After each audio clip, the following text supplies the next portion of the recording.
Amigas y amigos, buenos días. Estamos en la tertulia de la agencia de noticias Fides para hablar de Bolivia con una taza de café. Hoy estamos con dos sociólogas. Aquí en La Paz estamos con Tania Quilali y en Cochabamba con María Teresa Segada. Vamos a hablar sobre las nuevas élites, sobre la emergencia de nuevas élites en Bolivia. Tania, ¿quiénes son los camiris? Bueno, los camiris aymaras son personas que obviamente tienen un origen aymara, pueden ser migrantes de primera o segunda generación y que han llegado a acumular capital económico alto, se podría decir, pero que no solamente poseen un capital económico, sino que también poseen un capital social, un capital cultural y un capital simbólico, ¿no? Y esa es la riqueza del camiri, ¿no? Que está en aymara y que significa, bueno, una persona que tiene dinero, ¿no? Pero muchos solamente se restringen cuando escuchan camiri a decir es un potentado económicamente, nada más. Pero no, el camiri tiene connotaciones más allá y es desde una visión más aymara, se podría decir, más complementaria, ¿no? Cuando nos referimos a que los camiris tienen, por ejemplo, capital social, nos referimos a todas las redes sociales que llegan a estructurar en base a su comercio, a la actividad económica que se dediquen. Y esas redes sociales que llegan a estructurar van a también depender de las redes sociales que se estructuran en la fiesta, ¿no?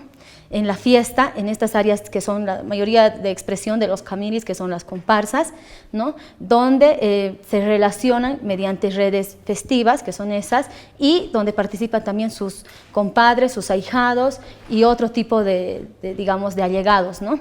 Entonces, estas redes se estructuran a tal manera que van a llegar a ser su capital social y van a permitir que ellos puedan acumular más capital, que yo llamo reconversión de capitales, que señala Bourdieu, que sería una transformación de capitales, ¿no? Del social al económico, o del social económico al simbólico, o del cultural al económico también. María Teresa, hay mucho de mito, hay mucho de misterio en torno a los camiris. ¿Cuán de cierto es esto que hacen dinero sin plata? Mira, Juan Carlos, yo creo que no es un mito. En realidad, lo que nos está haciendo falta desde las ciencias sociales es atender a estos grandes cambios que hay en la sociología boliviana hoy.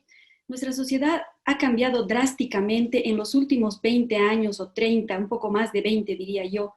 Y no solamente me estoy refiriendo a los cambios políticos que han habido con la llegada del movimiento al socialismo y todo esto que ya conocemos, sino justamente a este desplazamiento que ha habido de una vieja estructura de élites, de una vieja estructura social que había en Bolivia yo diría, es casi, muchas de esas élites se han arrastrado desde la era republicana, desde las oligarquías, pero otras también aparecieron nuevas, como nuevos sectores a partir de la revolución del 52.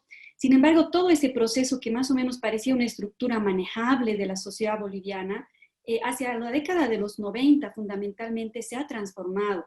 Y en este momento necesitamos entender muy bien esta situación porque no hay una correlación, para empezar, la que existía quizás en los primeros años de la República, asociada a, digamos, recursos económicos o un bienestar económico, o sea, las clases dominantes, con los blancos, o llamados así las élites criollas. Lo que tenemos en Bolivia hoy es una mezcla de estas dimensiones. Puedes encontrar tú una persona, como dice Tania, aymara, de origen aymara, indígena, que ocupa un lugar económico importante, y puedes encontrar sectores de esta vieja élite tradicional que ya no ocupan un espacio, digamos, en la esfera económica relevante. Entonces, la sociedad ha cambiado muchísimo en estas últimas décadas y necesitamos analizarla y comprenderla. Estos sectores, como los camiris, evidentemente son los más llamativos en el caso de estos desplazamientos de élites, de la emergencia de nuevos sectores sociales, pero también existen estos desplazamientos en otros sectores del país. El primer elemento que quizás hay que ver es el tema de la migración. Los datos proyectados ya del censo del 2012, que ya sí son como 10 años de este censo, sin embargo nos permiten ver que en términos de tendencia, la población en Bolivia es cada vez más urbana. Entonces, sectores de las áreas rurales que se han trasladado a las ciudades ocupan un lugar cada vez más importante ahora.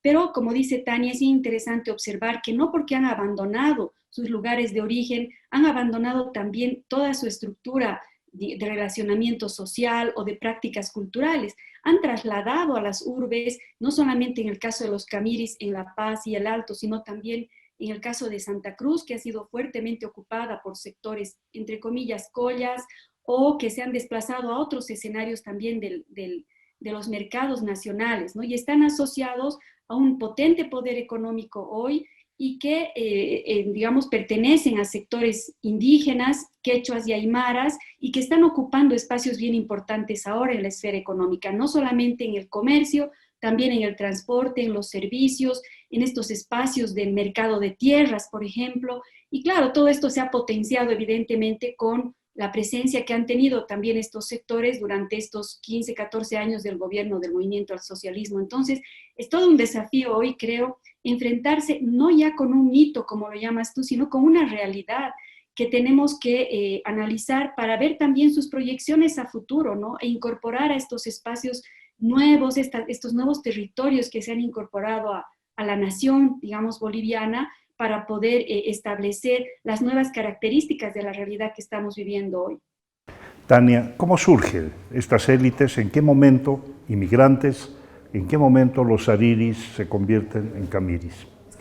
Bueno, históricamente podemos ver, ¿no? Desde los tiempos coloniales hay una investigación de Glade que señala, bueno, se llaman los trajinantes, ¿no?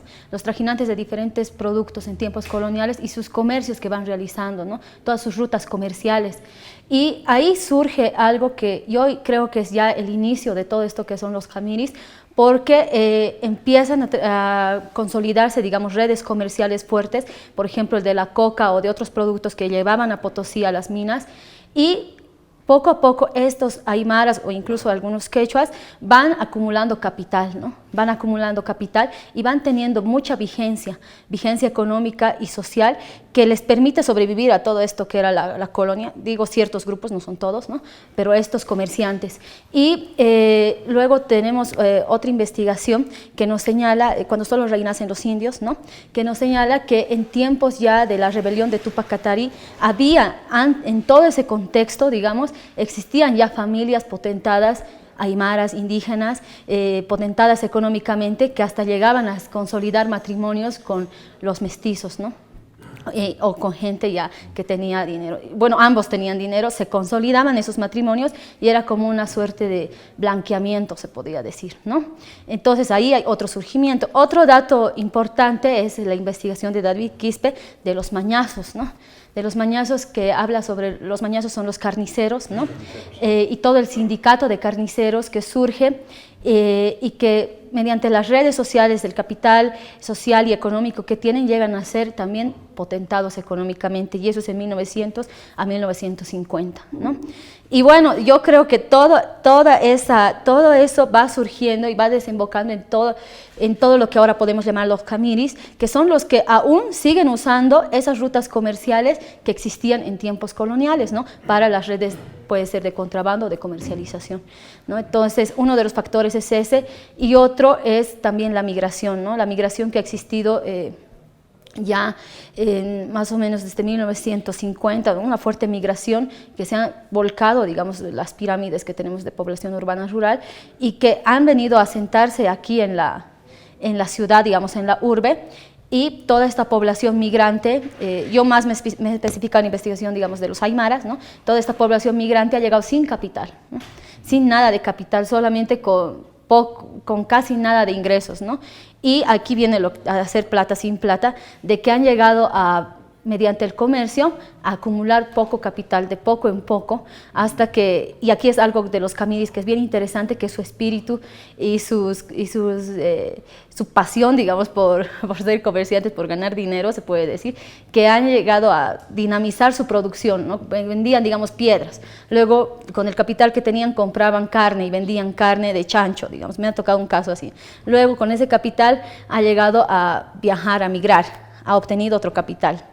De ese capital ha invertido en traer autos chutos, por ejemplo, y posteriormente a traer repuestos, etcétera, y van creciendo y van dinamizando su economía, ¿no? Desde lo más bajo.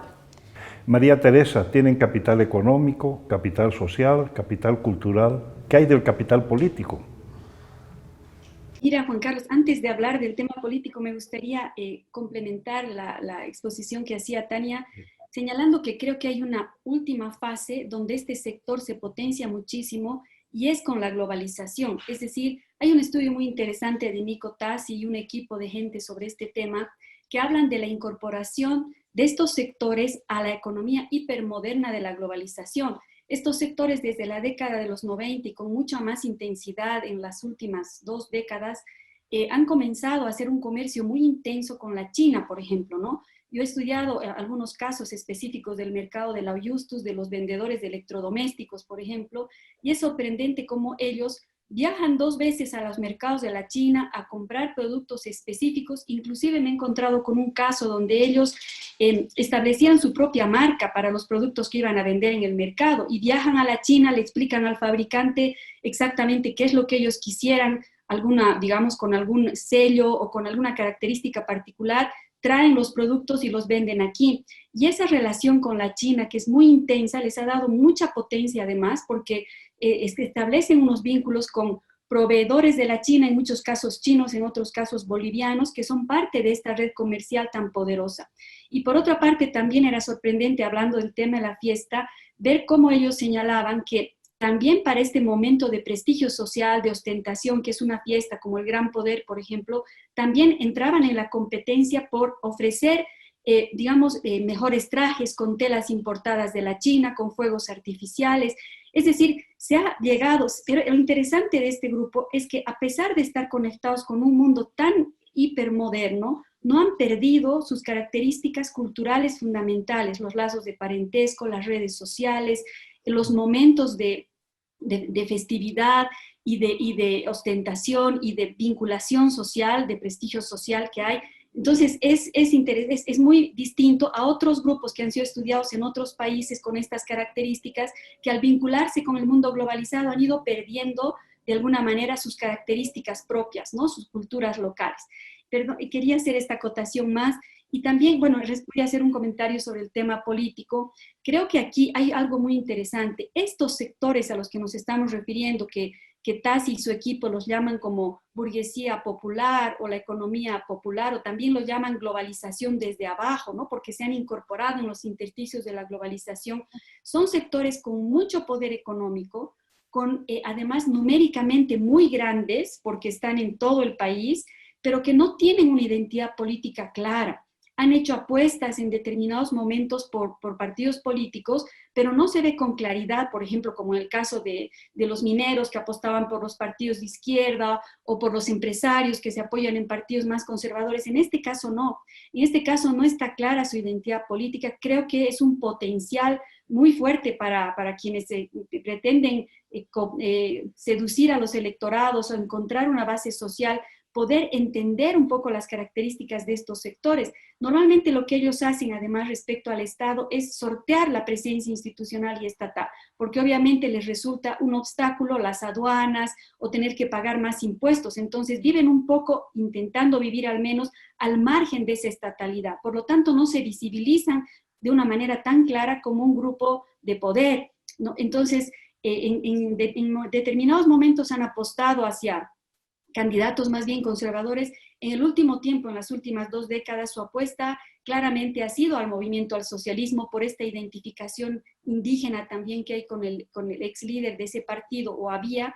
Hoy es un misterio. Justamente ayer escuchaba una exposición de un dirigente del Alto, donde se veía que la complejidad política de estos grupos es muy fuerte, porque el Alto para nada ya es una homogeneidad en esos términos, ni socioeconómica ni políticamente hablando. Entonces, resulta hoy hay muchas contradicciones respecto a los intereses o a qué partido o a qué líder podían apoyar, por ejemplo, en las futuras elecciones subnacionales. No está muy claro, digamos, además dentro del propio movimiento al socialismo, de los sectores que apoyaban al MAS, se han generado tensiones muy fuertes internas a esta organización que representan justamente estos diversos intereses que contiene este mundo aymara, que hoy ya no es aquel con el que era leída esta realidad en la década de los 60, 70 por los intelectuales aymaras de la época. Hoy realmente es una complejidad mucho más grande y no se nota, no se puede percibir claramente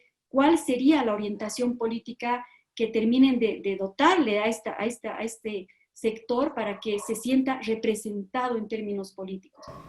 Tania, ¿cómo se traduce ese poder económico?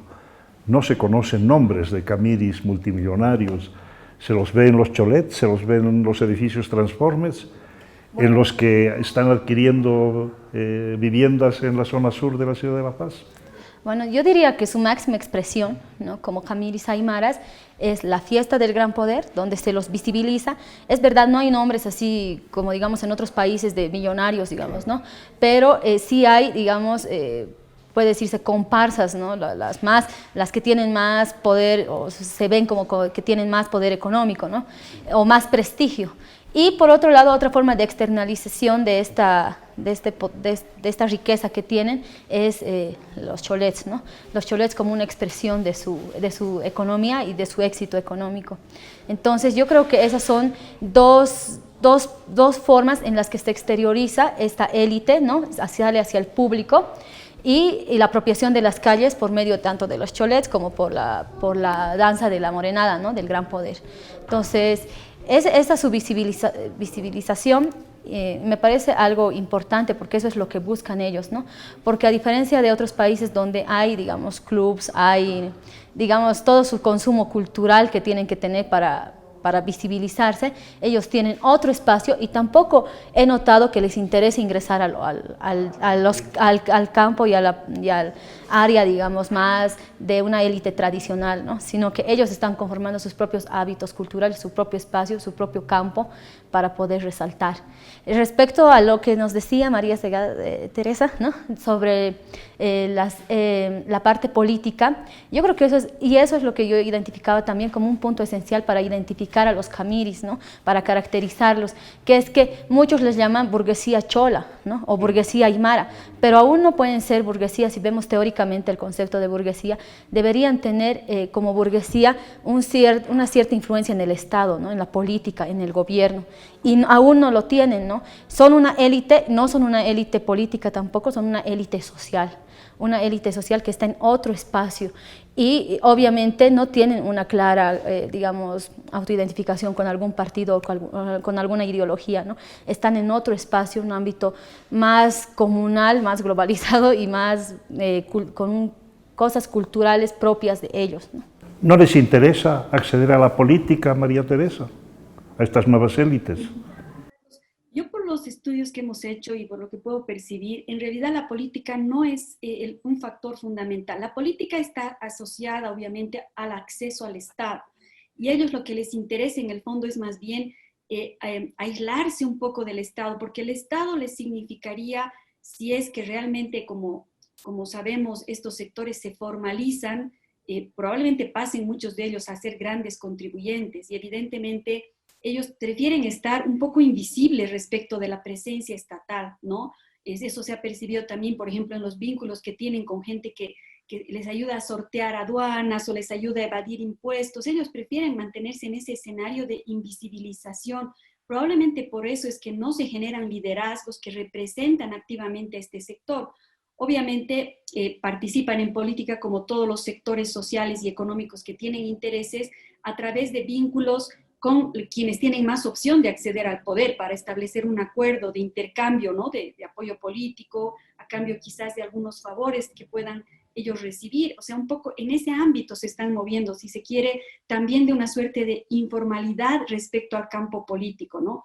Pero otra vez, creo que es una fuerza muy poderosa, económica y social, como dice Tania, que necesita ser representada en algún momento porque está adquiriendo cada vez más cantidad, más número y más poder económico también, y que no está encontrando entonces un espacio probablemente propio, o no está buscando un espacio propio para su representación. Yo creo que operan más bien, por lo que se ha podido ver, de manera más, ¿cómo te diría?, como subrepticia, ¿no?, tratando de encontrar lazos que los mantengan a ellos, que les garanticen sus condiciones sociales y económicas de sobrevivencia, pero no una visibilización tan clara. Probablemente a nivel subnacional, esto lo veremos en las próximas elecciones, puedan haber estas expresiones de manera más clara, quizás en la alcaldía del Alto o en algunas otras alcaldías de las provincias.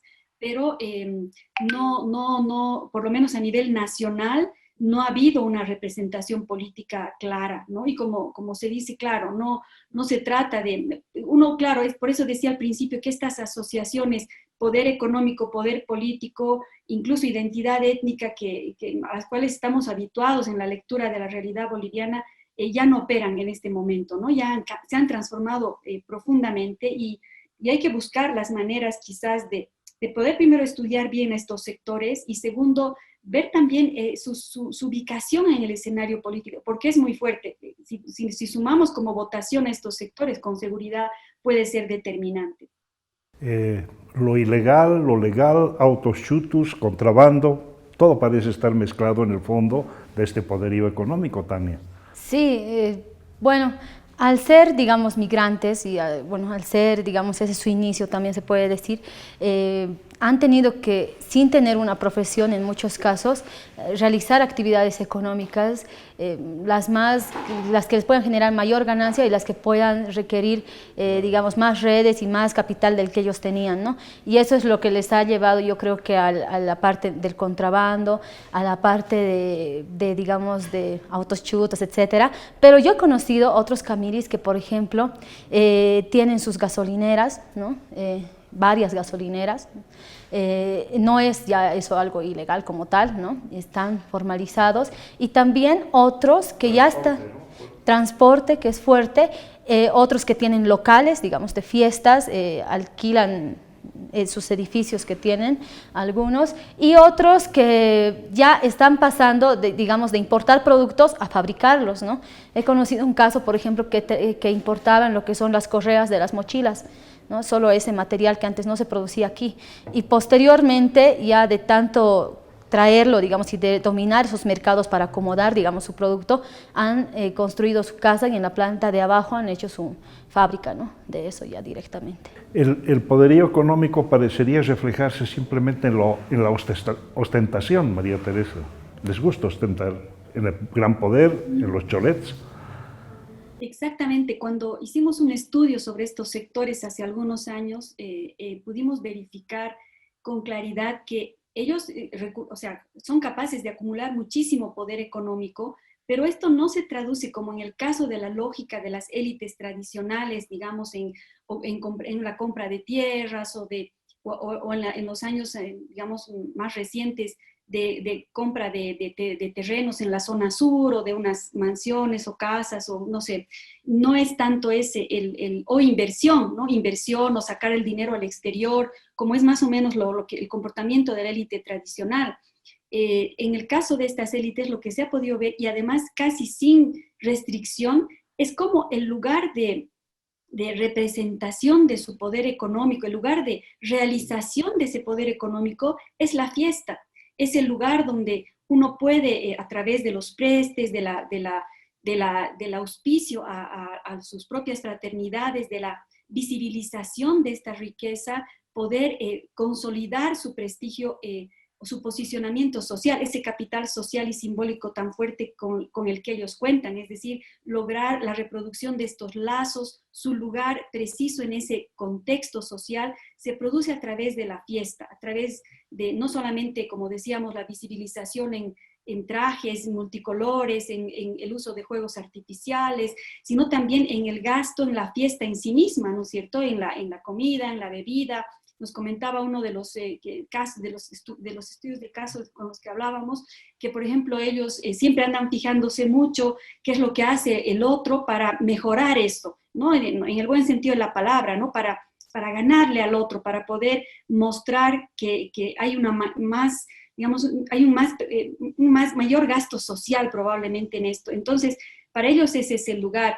Entonces es interesante porque esto se arrastra, es una lógica que quizás el propio capitalismo no la podría entender en la lógica de inversión de capital a la cual estamos habituados desde los estudios de la economía. Esto es como un contrasentido a ratos, ¿no? Porque no es la inversión y la reproducción de ese capital el único objetivo que ellos tienen, sino también este otro que tiene más bien como un efecto cultural y social en sus propias comunidades. Y claro, lo que veíamos también es que a veces esto no se refleja solo en el caso de La Paz y el Gran Poder y las fiestas que conocemos, sino también en sus propias comunidades, ¿no? Donde mantienen un lazo con las comunidades, no sé si en todos los casos, pero en algunos casos que hemos analizado, y también en esa comunidad se encargan de reproducir ese poder a través de invertir en este tipo de actividades. La globalización, Tania, no solo es hacia China, el comercio que es bastante evidente, pero también en los países vecinos. En Madrid hay muchos barrios que están ya copados por bolivianos, probablemente camiris bolivianos que establecen sus tiendas, pequeños supermercados. ¿Cuán extensa es esta red? Bueno, la red principalmente es de China, ¿no? Pero también se ha visto esto que nos señala de Madrid, de Brasil, ¿no? Algunos productos que se trae, y Chile y Argentina, no son aledaños.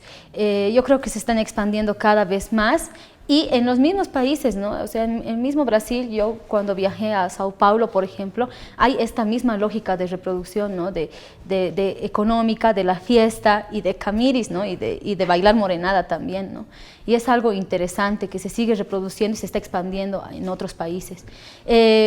Algo que me parece también importante mencionar es que esto de la fiesta, ¿no? Esto de la fiesta es muy esencial para entender la lógica de los camiris. Muchas veces cuando caminamos en las calles, cuando está pasando una comparsa del Gran Poder, señalan, solo derrochan dinero, ¿no? Mira, ganan dinero y lo derrochan, ¿no? Y es totalmente, yo digo, falso, porque en mi tesis he logrado entender, digamos, esa lógica aymara que tienen para generar dinero y para reproducirse como aymaras socialmente, ¿no? Económicamente. Y ahí podemos ver, por ejemplo, que se invierte el capital económico, y es verdad, no esperas dinero, capital, dinero incrementado, digamos que todos los capitalistas casi buscan ser, o los ricos, pero ellos invierten el capital económico que tienen en la fiesta, ¿ya? En, digamos, llegar a pasar una fiesta, traer los mejores grupos, digamos, internacionales, las telas, importarlas desde China, etcétera, pero al hacer esto generan redes sociales, y esa es la reconversión de capitales, ¿no? Se generan redes sociales que en la fiesta, más que todo, al terminar la fiesta, no solamente has ganado prestigio, sino que has ganado redes sociales, y en una fiesta ya estás haciendo el comercio con otra persona, ya estás haciendo tratos con otro camiri para expandirte más allá, ¿no? Entonces es interesante, hay varios casos que en la fiesta les ha ayudado a reconvertir su capital, o sea, no han ganado más dinero económicamente, o sea, no lo han duplicado, triplicado, pero sí han ganado capital social que les va a servir posteriormente en toda su economía para volverlo a reconvertir en capital económico, que es lo que Bourdieu nos dice, ¿no? La reconversión de capitales. Y a la vez les sirve para incrementar su capital simbólico, que es su prestigio, su honor como camiris, ¿no? Y por otro lado, un dato interesante es que cuando llegan a pasar la fiesta, todos pensamos que gastan ese dinero, los camiris, pero yo he hecho el costo, ¿no? Con algunos 2 comparsas de cómo es la inversión, etcétera, y hay comparsas que gastan, digamos, mínimo $60,000, otras más, otras menos, pero en muchos casos recuperan todo ese dinero, ¿no? Y se recupera, porque la tendencia no es gastar y dar. La comida y la cerveza que se da, o los grupos que se traen, son una inversión, porque se llega a recuperar con la cuota que pagas al bailar, ¿no? Que es 2.000 bolivianos, 3.000, depende de dónde bailes. Y por otro lado, la tela que te la traen desde China, que como bailarina, yo he bailado, no puedes comprar en otro lugar, porque están importándolo, y a la semana de la fiesta, faltando 3 días, te dicen, ya estamos vendiendo la tela. Entonces no puedes irte a comprar en otro sector, y tienes que comprar esa tela con digamos que lo han traído a 20 bolivianos el metro y te lo venden a 80, 100. Entonces recuperan ese capital económico, ¿no? María Teresa, ¿por qué este fenómeno es preponderantemente aymara? ¿No hay camiris, quechuas, cambas, chapacos? Yo creo que ha destacado el fenómeno de los camiris porque tiene una vinculación muy fuerte, en este caso, con estas raíces aymaras y con toda una tradición que se desplaza de las comunidades hacia las urbes. Hay también sectores con mucho poder económico, que son quechuas, por ejemplo, y que han invadido los mercados locales en Cochabamba, en Santa Cruz, pero no tienen esa raíz cultural tan fuerte como en el caso de los aymaras. Evidentemente en Cochabamba, por ejemplo, tú puedes encontrar un fenómeno muy parecido quizás en sectores de la cancha, ¿no? Comerciantes que además manejan redes de casetas, no solo tienen una, no tienen varias casetas de distintos productos, también están incorporados al transporte, tienen muchísimas propiedades en la zona sur, que ahora está tremendamente poblada en Cochabamba, tienen un poder económico similar, quizás un posicionamiento similar respecto al Estado, porque siguen siendo pequeños contribuyentes, ¿no? Se buscan las maneras de alguna forma de repartir sus bienes entre hijos, amigos, familiares, o sea, hay muchas maneras de sortear al Estado, pero lo que no tienen es esta raíz cultural tan fuerte que los lleva a la reproducción de estas prácticas culturales y a estos lazos, ¿no? No son tan fuertes, digamos, como en el caso de los comerciantes de La Paz. Y otra cosa que quisiera mencionar que se da en el caso de los aymaras, de los camiris, también se da en el caso de los quechuas que están repartidos en todas partes, es que hay un proceso de diferenciación social interna muy fuerte. Y yo no me atrevería a decir que hay procesos de explotación entre ellos, porque bueno, pero sí se emplean entre ellos, ¿no? Hay quienes fungen de dueños, digamos, los que tienen más poder económico y contratan a otros como empleados, ¿no? Que son los recién llegados o gente que les pide trabajo. Entonces también hay unas relaciones críticas de diferenciación social al interior de estos sectores. Yo creo que el quechua, Juan Carlos, tiene más, tal vez también por la historia, ¿no? O sea, cómo sigue conformando la nación quechua, si la vamos a llamar así. Más bien es producto de una mezcla, en muchos casos, de distintas culturas, que ha sufrido procesos de hibridación mucho más fuertes. Los aymaras no, han mantenido una suerte de pureza, digamos, étnico-cultural mucho más importante que en el caso de los quechuas. Y los quechuas en muchos casos, por ejemplo, los que migran hacia las zonas del trópico o migran hacia Santa Cruz, hacia el oriente, tienden a abandonar de alguna manera los hábitos culturales, ¿no? Más bien tienden a desidentificarse de sus raíces y adquirir otra identidad mucho más mimetizada con la identidad occidental o moderna, ¿no? Esa es una cuestión bastante habitual en el caso de los quechuas. Cochabamba, por ejemplo, es una sociedad fuertemente poblada por quechuas, pero donde es como una hibridación, como un crisol, digamos, como una mezcla de distintas culturas, quizás por su posición geográfica también. Cochabamba tiene desde la historia precolombina incluso esa característica, ¿no? En cambio, los aymaras, no, digamos, tienen otra característica muy fuertemente ligada a su propio origen. Se nos acabó el tiempo, agradecemos a Tania y a María Teresa por esta interesante tertulia, creo que ha sido muy ilustrativa para todos nuestros oyentes, televidentes y nuestros lectores. Muchísimas gracias, María Teresa, gracias. Tania, muchísimas gracias. Muchas gracias a ustedes, un gusto.